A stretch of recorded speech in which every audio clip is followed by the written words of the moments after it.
नमस्कार दर्शकों।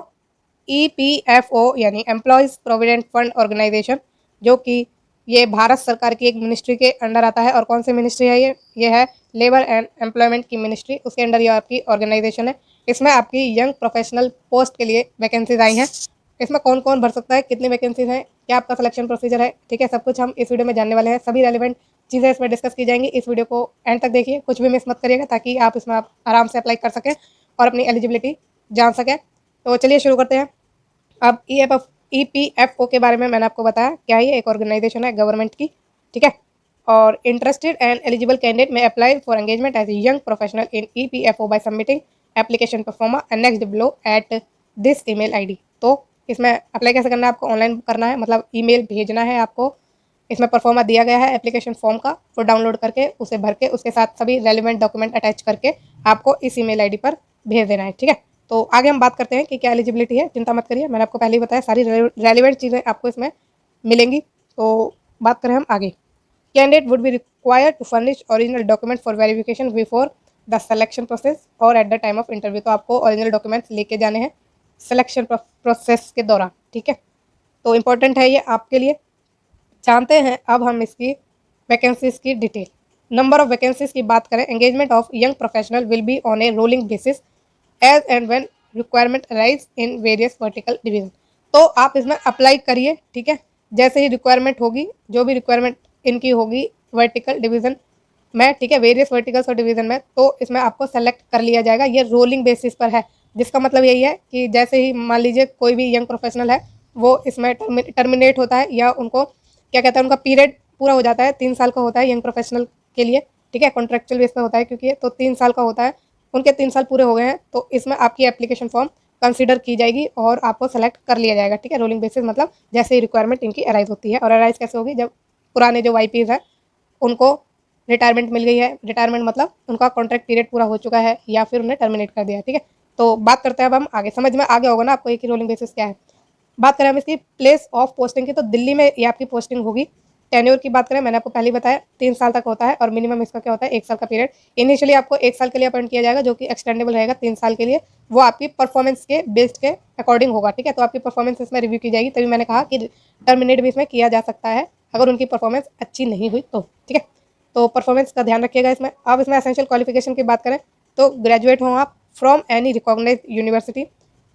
Preference will be given to candidate having experience in research field, particularly in social security, and should have conducted data-driven and in-depth research work on various government schemes concerning labor sector market। तो अगर आप graduate हैं किसी भी field से, ठीक है, किसी भी स्ट्रीम से अगर आप ग्रेजुएट हैं, तो आप इस फॉर्म को भर सकते हैं। और अगर आपने रिसर्च फील्ड में अपना एक्सपीरियंस लिया है और उसके साथ अगर वो स्पेसिफिकली सोशल सिक्योरिटी पर है, या आपने डाटा ड्रिवन में अपना एक्सपीरियंस लिया है, ठीक है, इन डेप्थ रिसर्च किया हुआ है, तो इसमें आपको प्रेफरेंस मिल जाएगी, ठीक। नेक्स्ट हम बात करें ब्रीफ जॉब डिस्क्रिप्शन की, तो इसमें आपका जॉब बताया गया है कि क्या रहने वाला है। With the view to booster employment generation, 3 employment link incentive scheme based on enrolment in the EPFO and focus on recognition of first time employees and support to employees and employees were announced in Union Budget 2024-25 speech, and EPFO will be implementing these 3 schemes. The young professional would assist the plan and policy vertical division of EPFO। तो आपको assist करना है plan and policy political division में, ठीक है। और जो कि ईपीएफ का ही होगा, आपको पता है, in monitoring and proper implementation of this scheme as the work related to this scheme is a specialised area and requires sound and knowledge in the area of social security. तो EPFO में ही आपको इनकी plan and policy के लिए काम करना है, इनको असिस्ट करना है इम्प्लीमेंटेशन में, बाकी चीज़ों में, मॉनिटरिंग में, ठीक है। तो ये सब आपके काम होंगे। बात करें हम इसमें term and condition of engagement, तो मैंने आपको बताया क्या है, कॉन्ट्रैक्ट बेसिस पे है।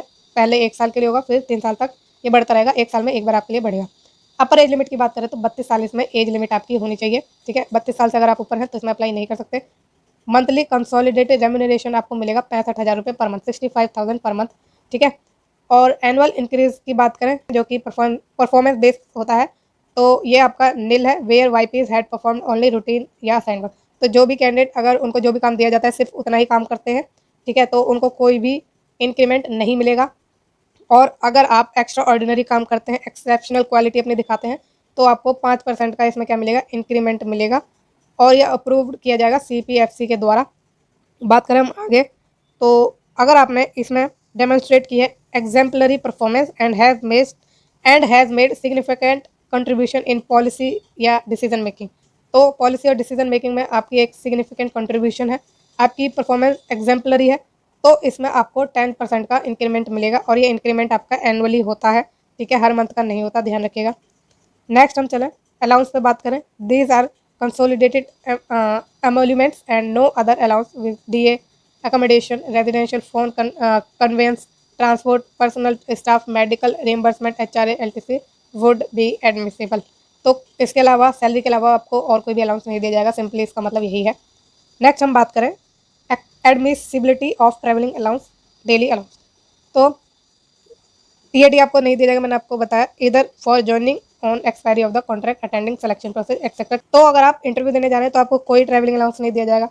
बात करें हम आगे कि while travelling inside the country in connection with assign work, तो अगर आप जो भी आपको काम दिया गया है उसके लिए आप जो है कंट्री में कहीं भी ट्रैवल कर रहे हैं तो आपको उसके लिए टीए दिया जाएगा। अब वो कैसे दिया जाएगा? YP would be entitled for reimbursement of TA and DA as per entitlement. तो देख लेते हैं किस तरह से दिया जा रहा है। अगर आप एरोप्लेन द्वारा इकोनॉमी क्लास में ट्रैवल कर रहे हैं या फिर सेकेंड एसी रेल में आप ट्रैवल कर रहे हैं तो उसकी जितने भी टिकट के पैसे होंगे उतने आपको रिम्बर्स कर दिए जाएंगे। साथ में आपको होटल टैक्सी और फूड का भी पैसा मिलेगा। होटल एकोमोडेशन में 2250 रुपये पर डे के हिसाब से आपको मिलेंगे। टैक्सी चार्जेस में 338 रुपये मिलेंगे। फूड में आपको 900 रुपये मिलेंगे, ठीक है। टैक्स डिडक्शन वगैरह इसमें सब दिया गया है, इतना डीप हम नहीं जाएंगे, ठीक है। नेक्स्ट हम बात करते हैं टर्मिनेशन। मैंने आपको बताया आपकी परफॉर्मेंस अगर अच्छी नहीं हुई, जैसे भी होगी, वर्किंग आवर तो ज़्यादा आपको इसमें वो होता है ना, ओवर टाइम नहीं करना है, कॉन्फिडेंशियलिटी बना के रखनी है, सारी चीज़ें ये दी गई हैं इसमें। अब ये आपका एप्लीकेशन फॉर्म है, ठीक है, ये आपको भरना है करेक्टली अच्छे से, और ईमेल आईडी मैंने आपको बताई दी है ऊपर कि इस ईमेल आईडी में आपको जमा कर देना है। और इसकी कोई लास्ट डेट नहीं है क्योंकि ये रोलिंग बेसिस पर आपका सिलेक्शन ले रहे हैं, तो इसके लिए कोई लास्ट डेट नहीं है। जितना जल्दी हो सके उतना भर दीजिए ताकि आपका नंबर जल्दी आए, ठीक है। तो इस वीडियो में इतना ही। अगर आपको वीडियो अच्छी लगी है और फ्यूचर में आपको रेगुलरली जॉब्स के अपडेट्स चाहिए तो प्लीज़ इस चैनल को लाइक, शेयर और सब्सक्राइब जरूर करिएगा। Thank you so much.